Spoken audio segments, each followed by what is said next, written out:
हे महाकाल, इस ब्रह्मांड के परम रचयिता कौन है और उस तत्व को जीव किस प्रकार जाने? प्रारंभ में कुछ भी नहीं था। समय के अव्यक्त समंदर में भगवान की इच्छा जीवन को जन्म देती है।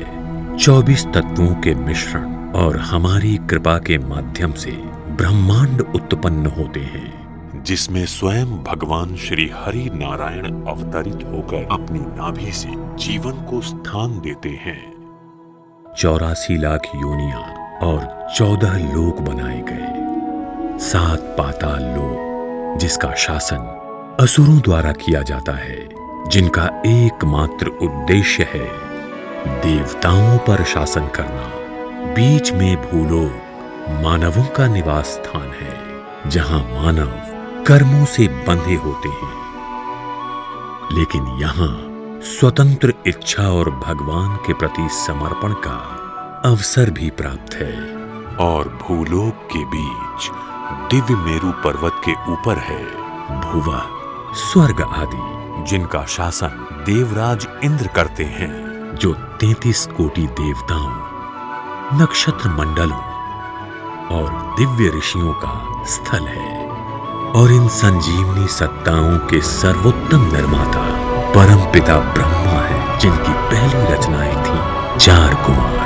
वे ब्रह्मांड को पार करके सभी के शाश्वत सत्य का साक्षात्कार करने के लिए भगवान विष्णु से मिलने वैकुंठ गए। द्वार खोलने पर 4 कुमारों ने वैकुंठ के शाश्वत सुंदर नगर और अद्वितीय आध्यात्मिक सत्ताओं का साक्षात्कार किया। ये एक शुद्ध भक्ति का क्षेत्र है, जहाँ निवासी पूरी तरह से प्रभु की पूजा और सेवा में लीन है, पूर्ण शांति और आध्यात्मिक आनंद से भरपूर। जैसे ही वे 7वें द्वार पर पहुंचे, उनका सामना हुआ वैकुंठ के 2 द्वारपाल जय और विजय से। द्वारपालों ने उन्हें साधारण बालक समझा और भीतर प्रवेश करने से रोक दिया। जय विजय की अज्ञानता ने 4 कुमारों को अपमानित और क्रोधित कर दिया। उन्होंने दोनों द्वारपालों को श्री विष्णु को छोड़कर मृत्युलोक में जन्म लेने का श्राप दे दिया। तभी 7वां द्वार खुला और स्वयं भगवान विष्णु वहां प्रकट हुए। भगवान विष्णु सच्चिदानंद स्वरूप, जिनका केवल नाम ही अज्ञान को पार करने के लिए पर्याप्त है, जो करुणा और निर्विकल्प प्रेम की प्रतिमा है।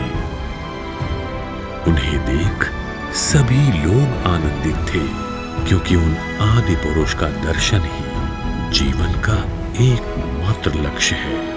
उन भगवान विष्णु ने संतों का आदर करते हुए अपने द्वारपालों की ओर से क्षमा मांगी और जय विजय को उन्होंने 2 विकल्प दिए। मृत्युलोक में श्री भगवान का 7 जन्म तक मित्र बनकर या फिर 3 जन्म तक शत्रु बनकर उन्हें जन्म लेना होगा। जय विजय ने निश्चय किया कि वे भगवान के शत्रु के रूप में जन्म लेंगे और केवल 3 जन्म मृत्युलोक पर बिताएंगे।